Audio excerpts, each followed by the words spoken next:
창세기 44장. 요셉이 집 관리인에게 명령하였다. 저 사람들이 가지고 갈 수 있을 만큼 많이 자루에 곡식을 담으시오. 그들이 가지고 온 돈도 각 사람의 자루 아귀에 넣으시오. 그리고 어린아이 자루에다가는 곡식값으로 가지고 온 돈과 내가 쓰는 은잔을 함께 넣으시오. 관리인은 요셉이 명령한 대로 하였다. 다음날 동이 틀 무렵에 그들은 나귀를 이끌고 길을 나섰다. 그들이 아직 그 성읍에서 얼마 가지 않았을 때 요셉이 자기 집 관리인에게 말하였다. 빨리 저 사람들의 뒤를 쫓아가시오. 그들 따라잡거든 그들에게 너희는 왜 손을 악으로 감느냐? 어찌하려고 은잔을 훔쳐가느냐? 그것은 우리 주인께서 마실 때 쓰는 잔이요 점을 치실 때 쓰는 잔인 줄 몰랐느냐?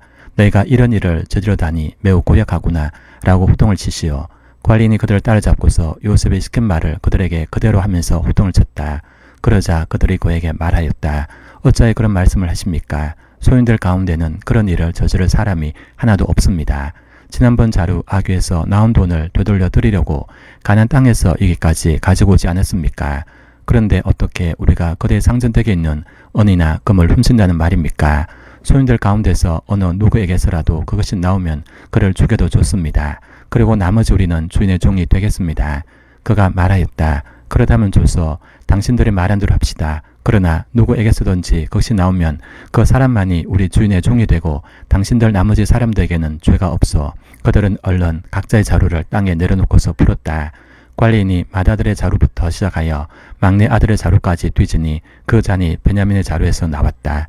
이것을 보자 그들은 슬픔이 북받쳐서 옷을 찢고 울면서 저마다 나귀의 짐을 다시 싣고 성으로 되돌아갔다. 유다와 그의 형제들이 요셉의 집에 이르니 요셉이 아직 거기에 있었다. 그들이 요셉 앞에 나아가서 땅에 엎드리자 요셉이 호통을 쳤다. 당신들이 어찌하여 이런 일을 저질렀소? 나 같은 사람이 점을 차서 물건을 찾는 줄을 당신들은 몰랐소. 유다가 대답하였다. 우리가 주인 어른께 무슨 할 말이 있겠습니까? 무슨 변명을 할 수 있겠습니까?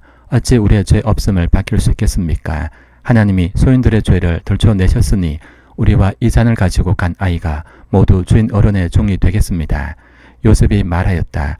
그렇게까지 할 것은 없어. 이 잔을 가지고 있다가 들킨 그 사람만 나의 종이 되고 나머지는 평안히 당신들의 아버지께로 돌아가시오. 유다가 그에게 가까이 가서 간청하였다.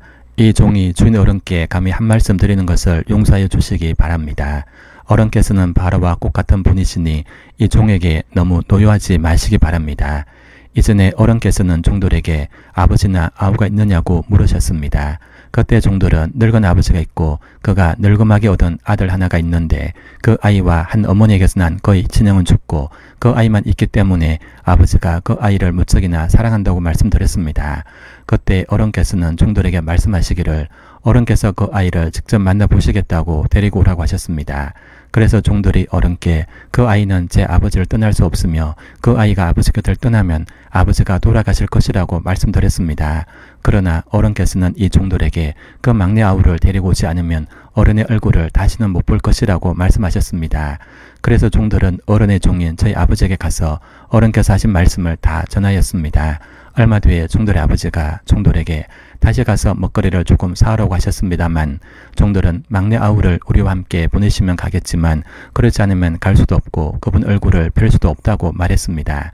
그러나 어른의 종인 소인의 아버지는 이 종들에게 너희도 알지 않느냐? 이 아이의 어머니가 낳은 자식이 둘뿐인데 한 아이는 나가더니 돌아오지 않는다. 사놓은 짐승에게 변을 당한 것이 틀림없다. 그 뒤로 나는 그 아이를 볼 수 없다. 그런데 너희가 이 아이마저 나에게서 데리고 갔다가 이 아이마저 변을 당하기로 하면 어찌하겠느냐? 너희는 백발이 승승한 이 늙은 아버지가 슬퍼하며 죽어가는 꼴을 보겠다는 거냐? 라고 걱정하였습니다. 아버지의 목숨과 이 아이의 목숨이 이렇게 얽혀 있습니다. 소인이 어른의 종 저희 아버지에게 되돌아갈 때 우리가 이 아이를 데리고 가지 못하거나 소인의 아버지가 이 아이가 없는 것을 알면 소인의 아버지는 곧바로 숨이 넘어가고 말 것입니다. 일이 이렇게 되면 어른의 종들은 결국 백발이 승승한 아버지를 슬퍼하며 돌아가시도록 만든 꼴이 되고 맙니다. 어른의 종인 제가 소인의 아버지에게 그 아이를 안전하게 다시 데리고 오겠다는 책임을 지고 나섰습니다. 만일 이 아이를 아버지에게 다시 데리고 돌아가지 못하면 소인의 아버지 앞에서 평생 그 죄를 달게 받겠다고 다짐하고 왔습니다. 그러니 저 아이 대신에 소인을 주인 어른의 종으로 삼아 여기에 머물러 있게 해주시고 저 아이는 그의 형들과 함께 돌려보내 주시기를 바랍니다. 저 아이 없이 제가 어떻게 아버지 얼굴을 뵙겠습니까? 그럴 수는 없습니다. 저희 아버지에게 닥칠 불행을 제가 참아 볼 수 없습니다.